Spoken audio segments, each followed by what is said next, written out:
Hey, I'm Ryan. Today I'll show you how to purchase and use third-party 3D content in your augmented reality applications using iOS. Apple actually has several frameworks you can use to create augmented reality experiences. In this video, I'll show you how to use RealityKit. Let's get started. So the first thing that we have to do is to pick a marketplace to purchase our asset. There's actually several marketplaces, but the most common ones are TurboSquid, CGTrader, and Sketchfab. I tend to use TurboSquid the most because they have a vast library of assets and their customer support is pretty good. So when purchasing an asset, there are a few things that we have to take into account. One, we have to make sure that we're purchasing a format that is compatible with our RealityKit renderer. RealityKit requires the USDZ format. Most of these marketplaces actually do not yet support USDZ, so we'll have to do some type of conversion. Apple provides a set of tools called USDZ tools to actually do the conversion, and it supports right now the OBJ format, FBX, and GLTF. And so we'll be looking for either OBJ or FBX assets. The second thing that we have to take into account is the number of polygons for the asset. Each 3D model is made up of meshes, which can be referred to as polygons. The number of polygons directly affects the performance of our app. And so an app, for example, with 100,000 polygons will have a much bigger performance hit than an asset with 5,000. And so the rule of thumb that I tend to use is that most assets have to be below 100,000 polygons for it to run sufficiently performant on iPhones and iPads. I actually did use assets that exceeded 150,000 polygons, but you could clearly see a performance hit. For one of my projects, I actually used an asset with 5 million polygons. And so clearly that is way more than the recommended limit. And so I had to do quite a lot of reduction in terms of the polygons. And so I'll do a separate video on how to deal with assets that have a very large amount of polygons. And then finally, we also have to take into account textures. So textures make our objects look realistic. They give it the color, they give it the bumps and like the lighting and diffusion. And so texture is actually very important to make our objects look as realistic as possible. There are a few ways we can actually light our objects. So textures and lighting go hand in hand. If we want to make our objects look as realistic as possible, we have to use what Xcode calls physically based shading. And the physically based shading requires textures that are PBR textures, which stands for physically based rendering textures. To make things even more complex, there are two ways really you can create PBR textures. There's a metallic workflow and there's a specular gloss workflow. Most real-time rendering engines use a metallic workflow. So when we look at assets, so when we have to buy an asset, now we're looking at TurboSquid. When we're gonna buy an asset, what we have to do is we have to filter our format. So we're gonna look for assets that have OBJ and FBX. Come on, it's looking okay. And what we're also going to look for is we want it to be stem cell. So what is stem cell? Stem cell actually ensures that our model has been it'll perform consistent across platforms, and the quality control on stem cell objects is much better. And it also ensures that we have both our specular gloss textures and metallic PBR textures. So any renderer would be able to render this. So we're gonna select stem cell as well. And then you can also limit the number of polygons in this, and so we can filter out 100,000, put a limit on it for 100,000. And so TurboSquid has about 6,000 assets that would be compatible with Xcode RealityKit. Now, what I also like to do is I usually filter out any licenses that are either editorial or branded. Those usually have limitations on how you can use it in apps, whether it's commercial or just for personal use. And so you tend to want to not use anything branded or editorial, marked as editorial. So now that we have all our assets, we have about 5,000 assets we can pick from. And you can see there's like buildings, we even have continents, we have a dinosaur, a heart. And so there's many things that you can purchase here for your specific app. Now, I already selected a model that I wanted to use. And so I'm going to use a contemporary fan. As you can see, it has really nice textures. So it has like this metal grill over the fan. It has this soft metal blue shading, and then this kind of like metallic looking bronze gold, and then the fans are plastic.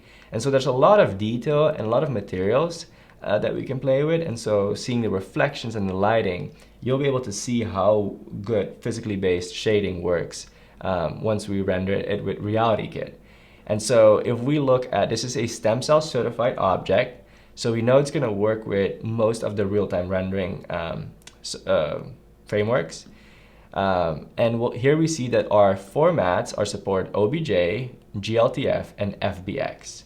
We also see that it's both for specular and metallic workflow. So this is very crucial that our textures are supported in the metallic workflow for PBR. And the textures will be provided in essentially when we download this asset.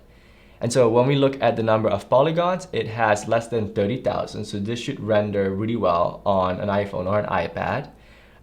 It has all the textures, the materials. It is UV mapped. I'm not going to go too much into detail what that means, but that's a good thing because it essentially wraps around the object properly. And this has to do with the textures. And so if you were to, I already purchased this, but if you were to purchase it, you would add it to cart, put in your information, put in your credit card, and you would receive, you would see essentially a screen with all the different formats you can download. Now, I already have downloaded the OBJ file. And so what we're going to do now is we are going to convert. So when you download, when you actually download the OBJ, what you tend to have is an OBJ file, and then you have these textures. All right, so we have our diffuse textures, which is the color of the object. So the blue, the gold colors, those are essentially the base colors of the object. Then we have a metallic map, which is just really a black and white. And I believe the white is metallic and black is not. I may be wrong, but it's either one of them. Then we have a normal map that essentially has to do with making the surface like having bumps and relief. And then the roughness is also what it says, it's roughness. So essentially how diffuse the light and how refracted the light returns. So if you want to learn more about, we also have ambient occlusion, which has to do with the shadows. So it gives much better shadows in crevices of the object. If you want to really become an expert at PBR or PBS, I suggest Googling it and reading up on it. It's actually a full field of physics on how the lighting, how the equations, it's really physics equations, so how that works. I suggest that you read that. And if you want to see a video on that, I would be happy to do so. So once we have that, what we're going to do is we are going to convert our object from OBJ to USDZ. And Apple actually has a very good tool to do that. So if you look over here, just Google Apple USDZ tools, and you'll see a link to AR Quick Look, and I'll include all the links to all these pages in the description below. But you'll see a link to this page, and if you scroll all the way down, you'll see USDZ tools. And this is essentially a set of tools that allow you to convert, generate, validate, and even inspect USDZ files. And so USD was actually made by Pixar, and now Apple is using that for RealityKit. So to download this, you'll need an Apple account. You don't have to pay for it. It's just you need an Apple account to download them. I've already downloaded them, and so that looks, so when you download it, you'll see a folder called USD Python, and there's a README file, there's samples. But what you essentially want to do is you want to click on USD command, which will open up a terminal. And this automatically sets the environment and path variables. So all the libraries that you need to essentially build the USDZ tools is already there. And so what we're gonna do is we are going to, in this bash, so let's see where we are. So we're currently in my home folder. So we're going to change directory into desktop. And then we're going into my example folder and USD Python, and we want to go into USDZ convert. So now we have the conversion tool. So we're in a directory where we can use our conversion tools. What we're going to do next is I'm going to do the conversion. Now this gets a little bit tricky. So to convert an object, we have to give it a source. Right, so what is the OBJ, FBX, or GLTF file? So we're gonna give it a path to the source. Then we're gonna provide it a path to the destination. So what do we want to call the USDZ file, and where do we want to place it? And then there's a few parameters that we can add in. So without any textures, OBJ files are just white.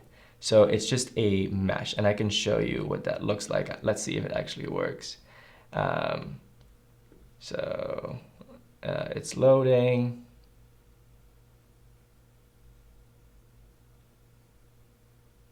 Okay, for some reason it's not opening.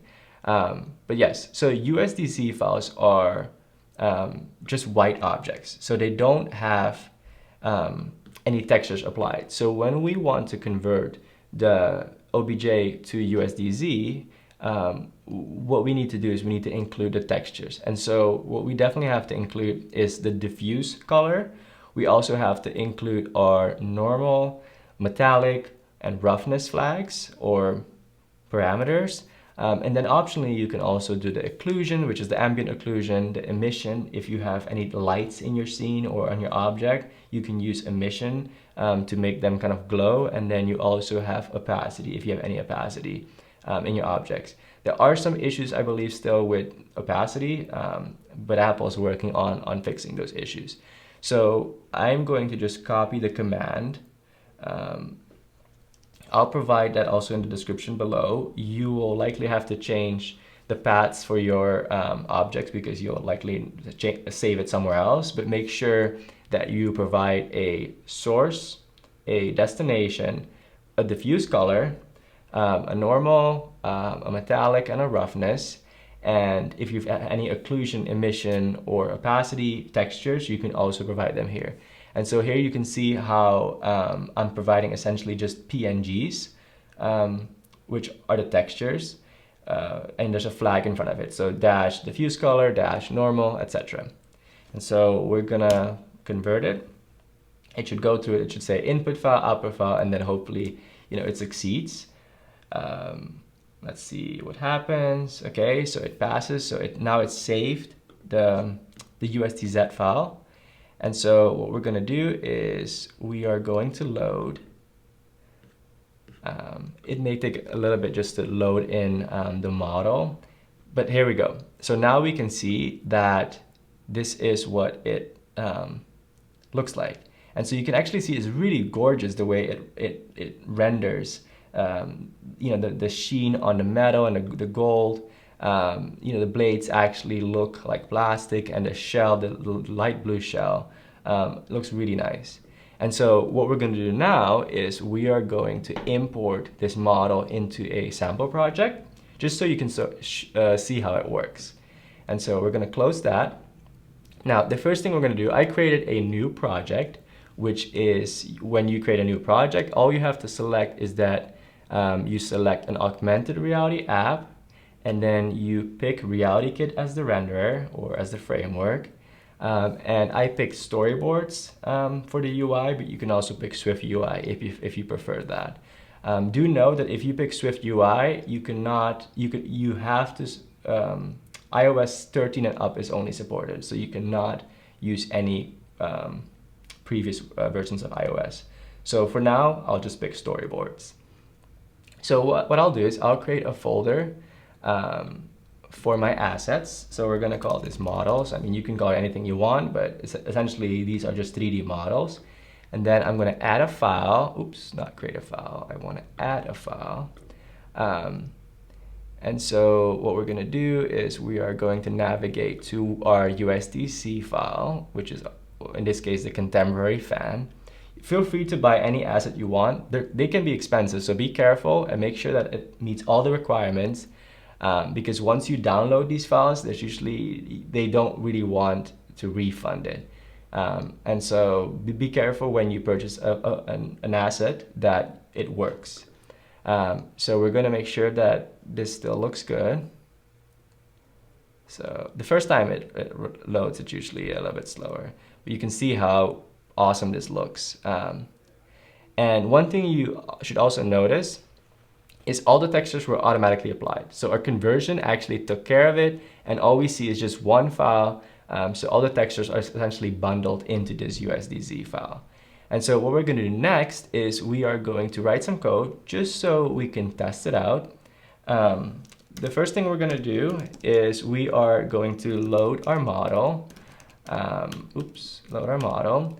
And so we'll call this load entity. In RealityKit, everything is essentially an entity. And so we're gonna do, in a real app, you would likely want to use a asynchronous way of loading your model. In this case, I'm just doing it synchronously, and I'm actually force unwrapping it because it can show an error. So be careful with this code in production. Contemporary fan. Let's make sure contemporary fan.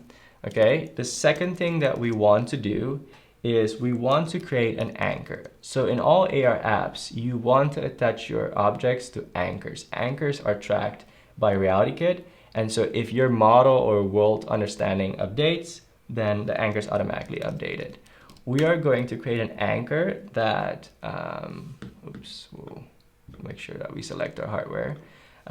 We're going to create an anchor that is an anchor entity, entity. Can't spell today. Anchor entity, where our anchor entity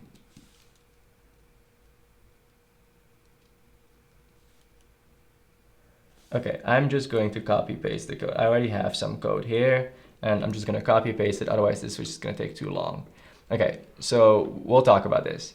So we're creating an anchor entity, right, where we want our plane to be horizontally aligned. So any flat surfaces that are horizontal. And we can actually specify if we want a tabletop, a chair, the floor. I'm just doing any, but just know that you can do that. You can also create an anchor entity that specifies the minimum surface area that you are looking for to attach an anchor to. And then what we're going to do next is we are going to place our anchor in the scene. Keep in mind, even though we're placing this synchronously, so sequentially, what essentially happens is this anchor is only created when it finds the surface that meets our criteria of having a horizontal plane. So just note that.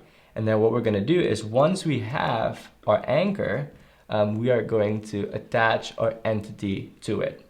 Now there's one thing that I also like to do just to show you how RealityKit is like really powerful. So if you've ever used ARKit, you know that it takes a lot more to be able to do this. But RealityKit is so powerful that we can also enable gestures so that we can actually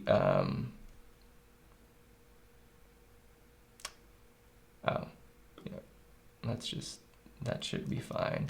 Yeah, we can also model entity load model. Oh, we made a mistake here. So this should be load model. I was getting an error, so this is a good example. If you just load, then it's not loading a model entity, and a model entity is needed to be able to have an actual, to be able to install gestures on it. So to have a collision shape and for it to be able to move in the renderer. And so this is essentially the code that we're gonna use. Feel free to take a screenshot of this code and try it. So what we're doing is we're loading our model, right? Using load model. This loads a model entity. And then we are enabling gestures on it. So we generate collisions because we need collision shapes to be able to manipulate our models in the AR space. Then we're installing gestures on our AR view, and we're only doing translation and rotation. We can also do scaling, but if we're placing a piece of furniture or decoration, we don't necessarily want the user to scale it. So pick whatever gestures make sense for your use case. Then we're creating an anchor entity, which has a horizontal alignment and no other classification on it. We're adding this anchor entity to our scene. And then when we have our, and then we add our entity to our anchor. And so whenever you add any objects, make sure you always add it to an anchor because that is automatically updated as RealityKit gets a better understanding of your environment and your scene. So what we're gonna do is now we're gonna run this on an iPhone. Let's see how that looks.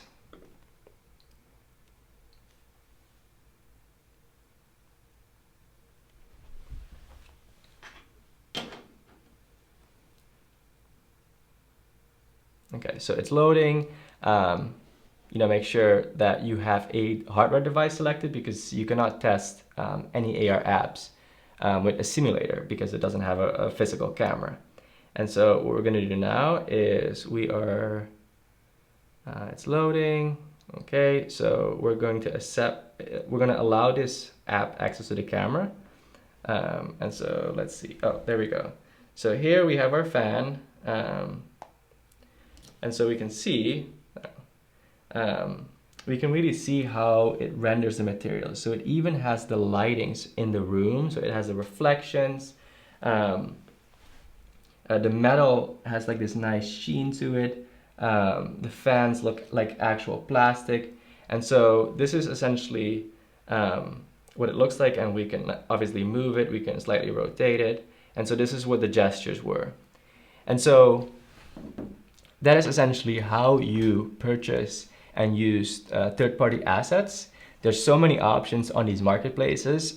Make sure that you make that the formats and the textures and the number of polygons will meet your application's performance requirements and limitations. But essentially that was it for this video. I hope that you learned something new. I really enjoy creating these videos on augmented reality for iOS engineers. And so if you'd like to see more of these videos, feel free to subscribe. If you have any questions, you can ask them in the comments below. I'll be happy to do any follow-on videos to go into more depth in any specific of these things that I've talked about. And so until the next time.